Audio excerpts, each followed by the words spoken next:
Kapolres Merauke menegaskan bahwa mobil Ketua KPU Merauke pada Senin malam tidak ditembak oleh OTK, melainkan dilempar benda keras oleh oknum yang tidak bertanggung jawab.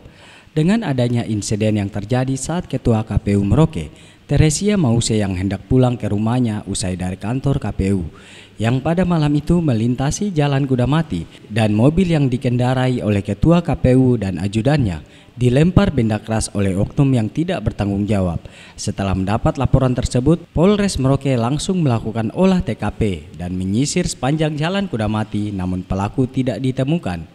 Atas insiden pelemparan mobil Ketua KPU, Polres mengatakan akan terus melakukan penyelidikan karena di sekitar Jalan Kudamati termaksud daerah rawan dan sering terjadi tindak kriminal yang dilakukan oleh oknum yang dipengaruhi miras. Berita yang berkembang baik di medsos maupun di WA grup bahwa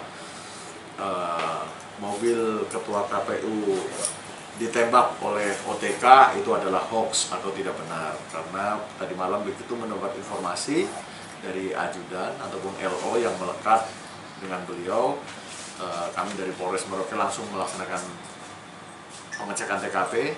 Saat itu Ibu Ketua mengamankan diri di dekat rumah sakit Bunda Pengharapan. Setelah dicek kondisi mobil dan dicek di TKP tempat pelemparan, mobil diketahui hanya mengalami luka lecet di atas kaca pintu sebelah kanan. Jadi kita bisa menyimpulkan dan bisa memastikan itu adalah bukan karena tembakan, namun hanya karena lemparan benda tumpul, kemungkinan kayu ataupun batu. Sementara itu, Ketua KPU Merauke Teresia Mause mengaku insiden tersebut murni tindak kriminal dan bukan teror atau ancaman yang menyangkut pelaksanaan Pilkada 2020. Ketua KPU mengaku sebelumnya sering melintasi jalan tersebut, di mana jalan tersebut tergolong jalan yang rawan yang sering terjadi tindak kriminal. Namun ia akan tetap berhati-hati dan tetap waspada. Ia juga mengaku selama ini tidak pernah mendapat ancaman atau teror, hanya saja saat insiden pelemparan mobil yang dikendarainya terjadi, sempat membuatnya syok hingga berlindung di rumah sakit Bunda Pengharapan, lalu melaporkan insiden tersebut ke Polres Merauke. Ya, saya berharap tidak ada. Mungkin saya pas aja berada di situasi dan kondisi yang tidak tepat seperti itu. Tetapi harapan saya tidak terjadi seperti itu.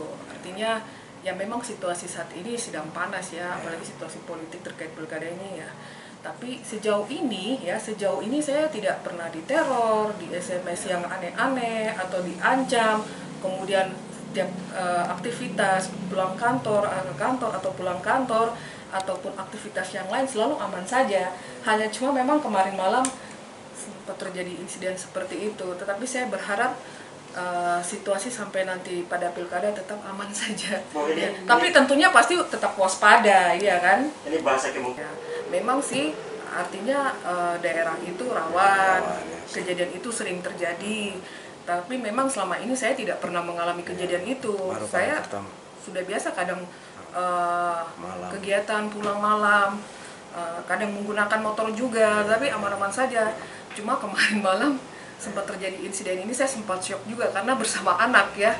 Nah itu yang bikin saya shock juga ya, karena posisinya itu dia peyapnya di depan, hampir dekat kaca bagian duduk supir. Nah, jadi pelakunya tidak didapat, indikasinya yaitu dilempar menggunakan besi atau tidak kayu. Ami dan Fardi melaporkan.